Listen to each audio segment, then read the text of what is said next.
Real claims there is no other choice. Europe is dependent on Russian liquefied natural gas.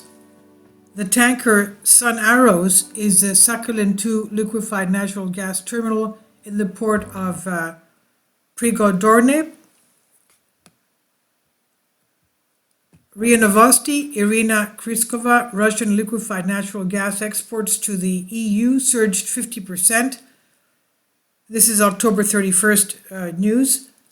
The natural gas exports to European Union surged 50% as the old world made up for shortfalls in pipeline supplies. However, the rapid increase in demand has caused nervousness in Asia. Competition in the global market is intensifying. Analysts predict an increase in prices. An alternative solution was found.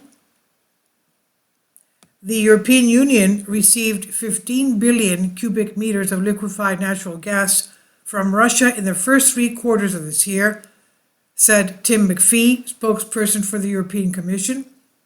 By comparison, in 2021, Europeans bought 53 billion, of which 20% came from Russia.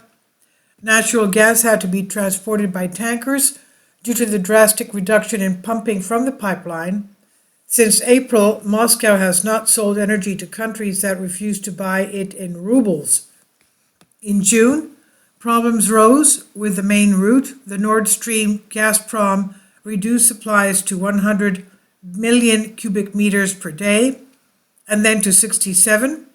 And in July, the pipeline was closed for scheduled repairs, after which it began operating at only 40% of its capacity.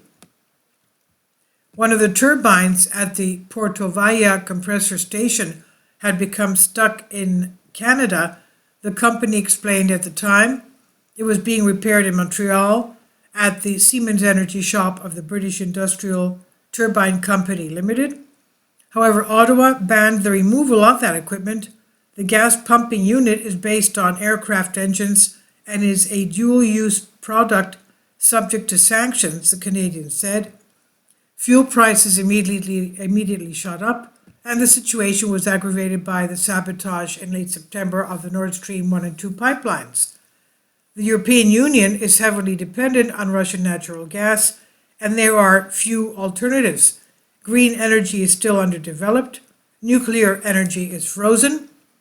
Norway, Qatar, and Algeria could, of course, increase production. However, the complete replacement of Russian natural gas, which covered 40% of Europe's energy needs, is still unrealistic.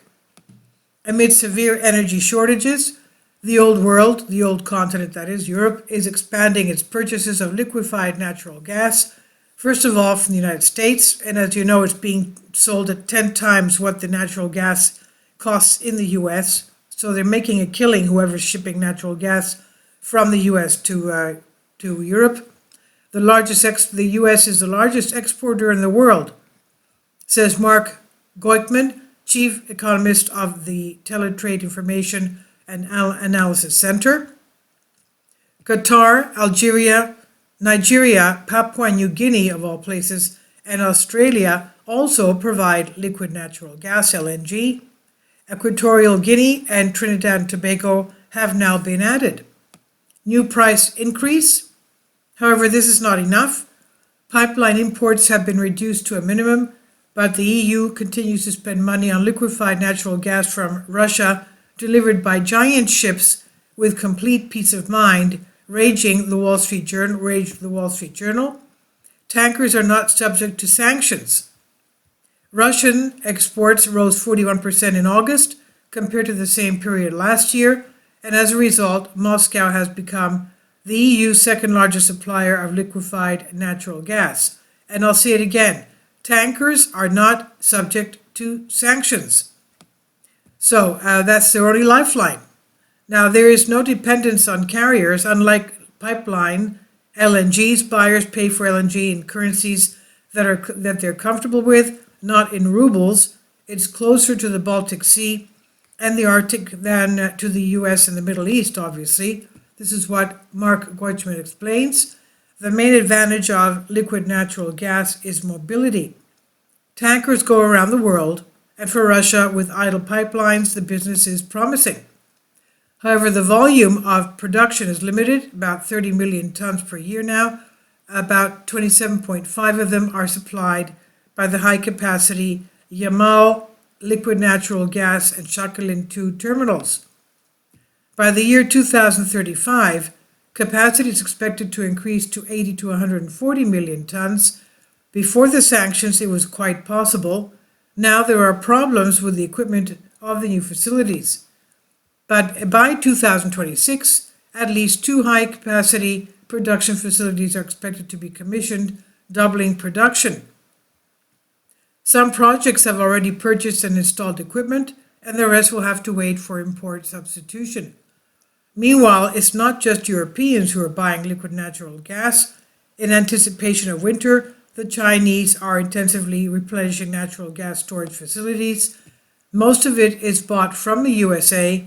In addition, Chinese companies which have signed long-term contracts resell the surplus, earning hundreds of millions of dollars for each batch, according to the Wall Street Journal. Among the main customers are European countries, Japan, and South Korea. And it's not just the European Union that's feeling the pressure. Asia must scramble for natural gas by competing with Europe, for which liquid natural gas is no longer an additional source of energy. In fact, the main one, notes Takayuki Nogami, chief economist and state-owned Japan Oil, Gas and Metals National Corporation. Analysts point out the energy security of many countries remains fragile. If competition for natural gas between the European Union and Asia continues to increase, this could lead to a new round of price increases on the global market. This is via Russia, and it's on, I translated this for you from a Greek article. Please leave your comments, and thank you for your support.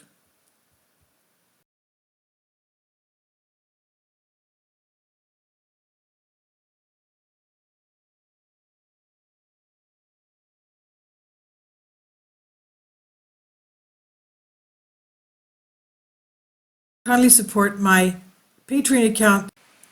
The daily posts are 5 videos daily, and they are totally different from what I have on my YouTube channel. Thank you so much for your support and that you find all my content so interesting. You'll find the Patreon account details in the description box below.